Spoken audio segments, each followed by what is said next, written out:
दोस्तों, क्या आप भी आईपीएस बनने का सपना देखते हैं? क्या आपको पता है आईपीएस बनने के लिए कौन सा प्रोसेस फॉलो करना पड़ता है? क्या क्वालिफिकेशन चाहिए? एज लिमिट क्या है? फिजिकल टेस्ट में क्या होता है?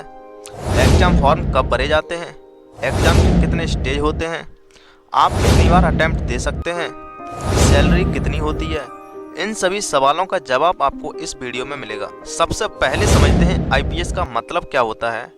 आईपीएस का फुल फॉर्म है इंडियन पुलिस सर्विस और यह भारत की सबसे प्रेस्टिजियस सर्विस में से एक है।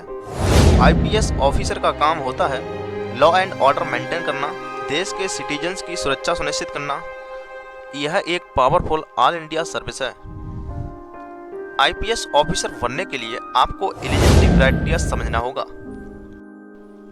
एजुकेशन क्वालिफिकेशन, आपके पास किसी रिकॉग्नाइज्ड यूनिवर्सिटी से बैचलर्स डिग्री होनी चाहिए, मतलब मान्यता प्राप्त यूनिवर्सिटी से बैचलर्स डिग्री होनी चाहिए। जैसे अगर आपके पास BA, BCom, BSc, BBA, BCA, BTech, MBBS या कोई भी बैचलर्स डिग्री है तो आप सिविल सर्विस एग्जाम के लिए एलिजिबल हैं। अब समझते हैं एज लिमिट। तो जनरल कैटेगरी के लिए 21 से 32 साल, ओबीसी के लिए 21 से 35 साल और एससी एसटी कैटेगरी के लिए 21 से 37 साल होनी चाहिए। फिजिकल टेस्ट में क्या क्या होता है? तो हाइट, पुरुष उम्मीदवार की लंबाई 165 सेंटीमीटर और महिला उम्मीदवार की लंबाई 150 सेंटीमीटर होनी चाहिए। एससी एसटी कैटेगरी के लिए पुरुष उम्मीदवार की लंबाई 160 सेंटीमीटर और महिला उम्मीदवार की लंबाई 145 सेंटीमीटर होनी चाहिए। चेस्ट, पुरुष उम्मीदवार की छाती कम से कम 84 सेंटीमीटर होनी चाहिए और महिला उम्मीदवार के लिए 79 सेंटीमीटर होनी चाहिए। आई साइट, कमजोर आंखों के लिए 6/12 या 6/9 डिस्टेंस विजन होना चाहिए। स्वस्थ आंखों के लिए डिस्टेंस विजन 6/6 या 6/9 होना चाहिए। नियर विजन कमजोर आंखों के लिए J2 और स्वस्थ आंखों के लिए J1 होना चाहिए। नेशनलिटी, सिर्फ इंडियन सिटीजन ही आईपीएस के लिए एलिजिबल हैं। एग्जाम पैटर्न, आईपीएस बनने के लिए आपको UPSC civil service exam clear करना होगा जो 3 स्टेज में होता है: prelims exam, mains exam and interview. अब समझते हैं प्रीलिम्स एग्जाम के बारे में। इसमें 2 पेपर होते हैं, जनरल स्टडीज और सीसेट मतलब सिविल सर्विस एप्टीट्यूड टेस्ट। इस एग्जाम में ऑब्जेक्टिव टाइप क्वेश्चन आते हैं। अब बात करते हैं दोनों पेपर में क्या अंतर है। पहला पेपर मतलब जनरल स्टडीज का, यह आपकी मेरिट बनाता है जिससे आप मेंस एग्जाम के लिए क्वालिफाई कर पाते हैं। और दूसरा पेपर यानी सीसेट सिर्फ क्वालिफाइंग पेपर है, इसमें आपको 33% मार्क्स लाने होते हैं। अब बात करते हैं इन दोनों का सिलेबस क्या है।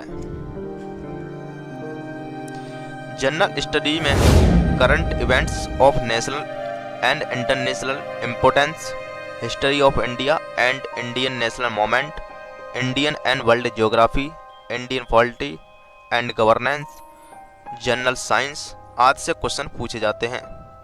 सीसेट पेपर में logical reasoning and analytic ability, decision making and problem solving, general mental ability, basic mathematics आदि से क्वेश्चन पूछे जाते हैं। प्रीलिम्स एग्जाम की कट ऑफ क्लियर करने के बाद आपको मेंस एग्जाम देने का मौका मिलता है। मेंस एग्जाम में कुल 9 पेपर होते हैं। 9 पेपर में से 7 पेपर इम्पोर्टेंट होते हैं क्योंकि मेरिट इन्हीं 7 पेपर से बनती है। इसके अलावा 2 पेपर क्वालिफाइंग होते हैं, इसके मार्क्स काउंट नहीं होते हैं, लेकिन आपको 33% नंबर लाना पड़ता है। इसमें एक पेपर इंग्लिश का है और दूसरा लोकल लैंग्वेज का। लोकल लैंग्वेज भी संविधान की सूची में लिस्ट होनी चाहिए। अब बात करते हैं मेंस के 7 पेपर में क्या क्या सब्जेक्ट पूछे जाते हैं। पेपर 1 जनरल एस्से, इसमें 1 या 2 निबंध लिखने होते हैं और दोनों निबंध जनरल मुद्दों पर होते हैं जैसे social issues, economy, politics, environment, world geography आदि। पेपर 2 जनरल स्टडीज 1, इसमें Indian history, culture, world geography and society आदि सब्जेक्ट होते हैं। पेपर 3 जनरल स्टडी 2, इसमें constitution, politics, social justice and international relation आदि सब्जेक्ट पूछे जाते हैं।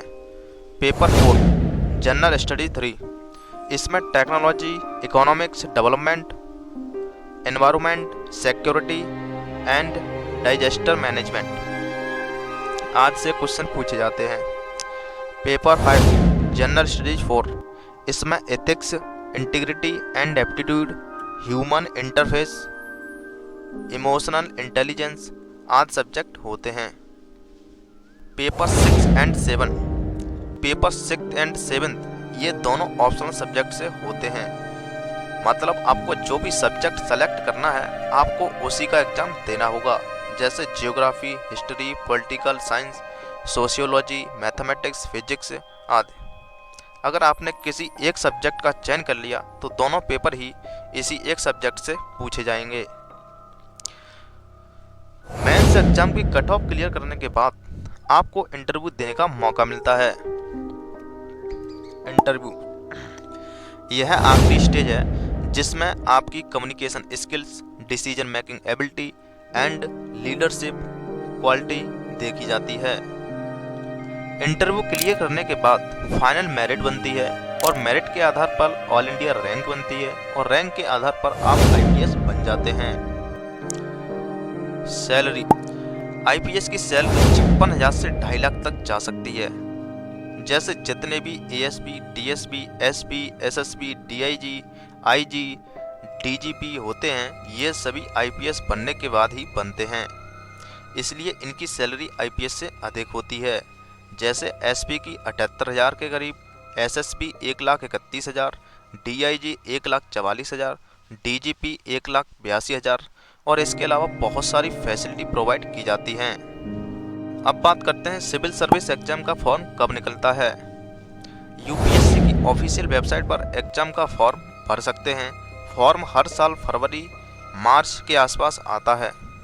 आईपीएस के एग्जाम में अटेम्प्ट कितनी बार दे सकते हैं, तो जनरल के लिए 6 अटेम्प्ट्स हैं, ओबीसी के लिए 9 अटेम्प्ट्स हैं और SC ST एज लिमिट खत्म होने तक अटेम्प्ट दे सकते हैं।